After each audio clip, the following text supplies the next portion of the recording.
Sir, nag-impeach na si Vicky Sara. Tinuluyan. Expected ko lang. Sabi mo, bakit kayo dati natin? Bakit, sir? Bakit? Nakikita ko yung kanilang effort na talaga to impeach sa Vicky Sara. How will this affect, sir, kayo po as bilang tatayong senator judge at kayo po ay mangangampanya din, sir? Hindi bawas yung araw ng labas ni sir kung nagkataon. Ang daya nila, no? Gagawin kami hostage dito para magiging judge ng impeachment court. Tapos sila, magagampanya na. Kami dito ngayon, 24 of us will be sitting as judges of the impeachment court. Sir, Hindi kami makapagpangampanya. Senator, paano kayo magiging impartial kung, di ba, friends kayo, malapit kayo sa mga Duterte, paano kayo tatayo as impeachment court? Alam naman natin that itong impeachment is a political exercise. But still, as a sitting judge, I have to maintain my political neutrality. I should be apolitical by this time. Once magsuot ako ng robe, pero hindi pa ako nakapasukat eh. Nagawa daw kami ng tuga. Robe para judge talaga ang dating.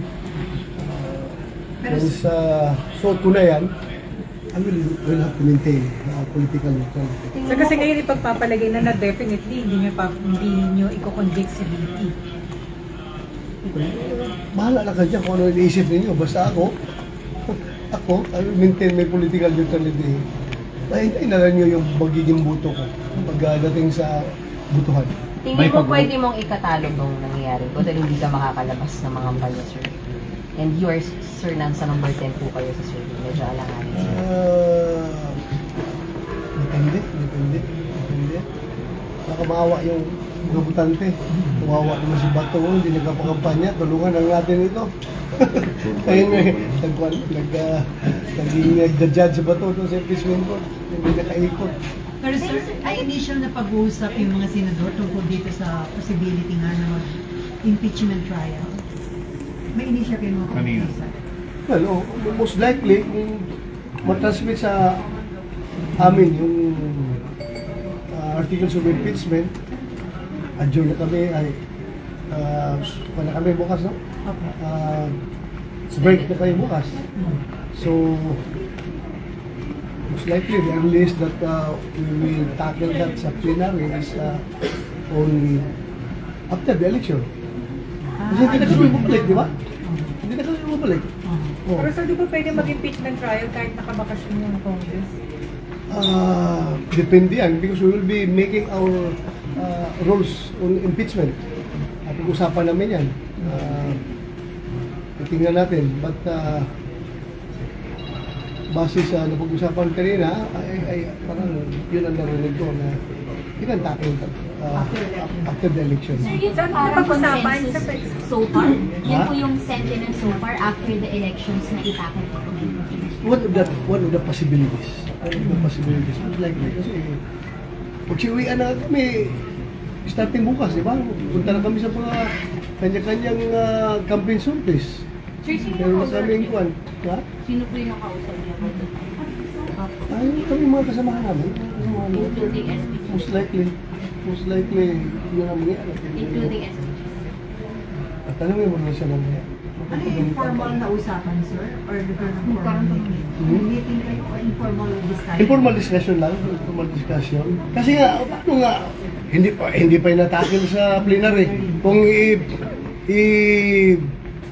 endorse nila yan sa amin ngayon, today, no, after the adjournment of this session. O, paano matakil sa plenary yan? Wala na kami session bukas. Pero sir, on the way na kasi from the house and medyo mahaba pa yung gabi. Napag-usapan din ba yung possibility matakil niya siya tonight? It depends.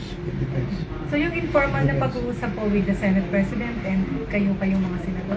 Marami kayo, sir? O sa May mga ganung idea nagsipaglabasan nga. Paano nga natin yan itatake na hindi pa na pasa sa plenaryo?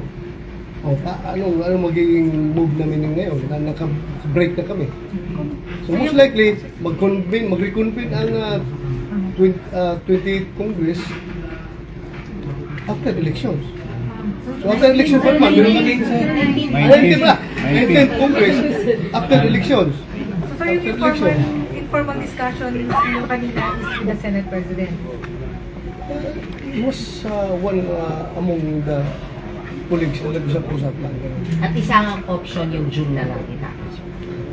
Isang possibility. Isang possible. Isang possibility. Kaya nga, kung hindi nga mabasa sa matikap sa plenary, anong basis namin para mag-conduct ng impeachment trial? Pero so ano yung sentiment ng majority after the election? Ano yung sentiment ng majority? Ibitahin nyo sila isa-isa. Mahirap na kung mapagalitan tayo na sasalita ako in their behalf. Pero sir, ano sa tingin niyo yung chances ng impeachment ni VP Sara dito sa Senate? May chance ba talaga na ma-convict siya? Convict. Malaki ba yung chance? Bilang kayo. So, 24 kami, di ba? 23. Bilang kayo. 1, 2, 3, 4. Sa bilang nyo, sir, ilan? Ha? Sa bilang nyo po. Bilang dahil mahirap nga. Political nga. Alam mo, yung mga kasamahan ko ayaw magsabi na kayo nilang stand. Dahil nga, mahirap na ma-preempt yung kanyang decision, di ba? Hindi upang nga nabasa yung articles of impeachment, hindi pa nakapresent yung prosecution, hindi pa natin in other words, hindi pa na-try. So, trial muna bago decision. Alangan naman, decision agad, wala pang trial. Sir, you think may kumpas ng Malacanang? Kumpas? Yung impeachment? May signal ba from Marcos? Representative Sandro Marcos is one of the congressmen who endorsed one Unang impeachment pumirma ay si Congressman Sandro. I don't know. Sagay na silang tanongin. Dahil nga, Sandro Marcos is a congressman. Kasama niya sa trabaho niya. Pero anak siya ng presidente. Di ba? Ano yung stand ng presidente regarding impeachment, hindi naman siguro yung binding sa kanya dahil may sarili mo din sa decision as a member of the House of Representatives. Sir, you mentioned apolitical po. Sir, you mentioned apolitical kayo and magiging neutral kayo dito. Does that mean, sir, kahit na alam namin na friends kayo with the Dutertes, hindi pa kayo set kung ano talaga iboboto nyo? Depende lang sa lalabas. I'm not denying that I am close to the Vice President. I'm not denying that I am identified with the Dutertes. But then again, the decision will be made once I have studied the articles of impeachment at saka yung takbo ng trial on how the prosecution presented their case. Titingnan natin. Okay? Thank you. Thank you, sir. Sige, sir. Ha? Ano? Pero Pero, Yan, nawala na. apolitical pa rin ako. Thank you, sir. Walang pakiusap sa inyo si David.